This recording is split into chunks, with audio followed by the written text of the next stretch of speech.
Hi everyone, Comic Reviewer here, this time reviewing on Batman, issue number 1, New 52 comic review.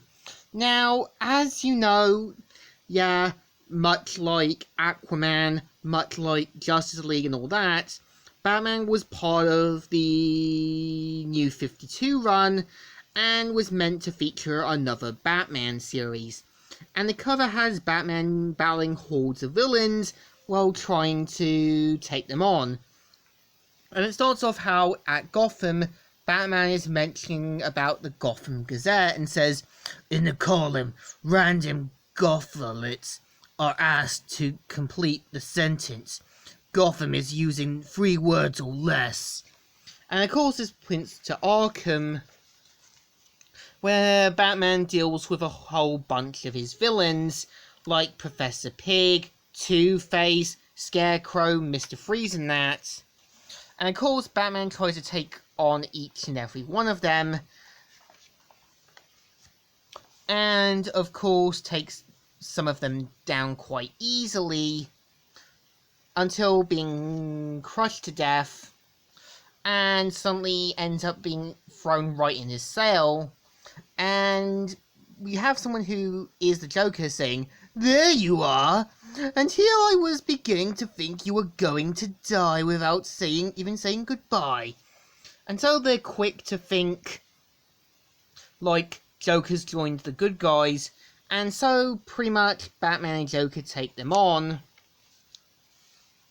And turns out that the prison break happened from a police officer in Gotham, and turns out that he was, having a father with health problems and a divorce looming, and even Gordon says, "Geez, who's the new pal?" And even, talks in that, and even says, "One thing on the CC foot page is looking like you're fighting alongside the Joker. Tell me that's ridiculous." "That'd be ridiculous, Jim." And you can tell that he's thinking you really are working with the Joker. And of course, at the Batcave, turns out the Joker was actually Dick Grayson, and turns out it was him basically infiltrating Arkham to find out what's been going on. And of course they go in, and you have Tim Drake and Damian Wayne. Now, keep in mind that Tim Drake was fighting with the Teen Titans. This either implies this happened before the Teen Titans or during after the events of some issues.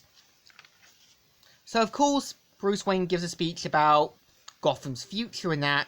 And fun fact, the lady in the red dress is actually Harper Row. And pretty much Bruce talks about investing in Gotham's future and giving a better city of tomorrow, which everyone claps about. So of course, Bruce Wayne meets all the people, even Vicky Vale, and even Lincoln Merch, who, fun fact, is meant to be Talon and a member of the Court of Owls. So of course, Bruce Wayne talks with him and that, and Bruce Wayne uses his,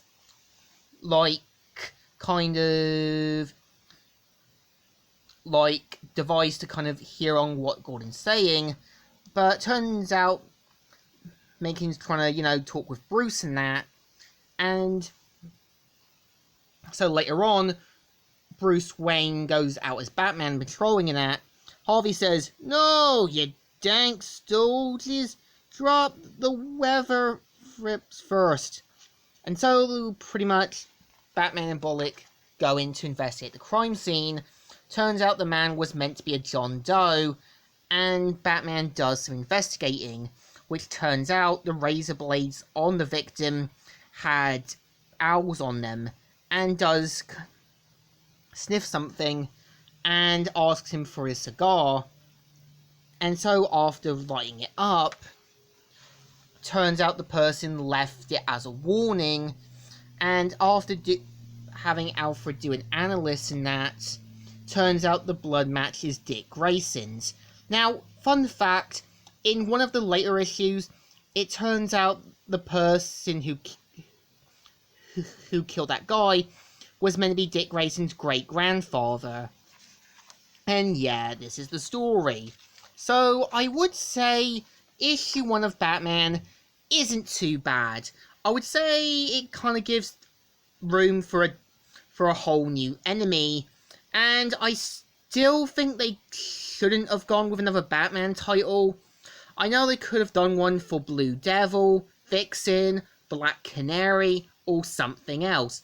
But I know this issue is responsible for bringing the iconic Court of Owls, as well as Harper Row, into the Batman-verse. So I think the issue deserves a thumbs up. Still good, and still alright. So, Comic Reviewer here, signing out.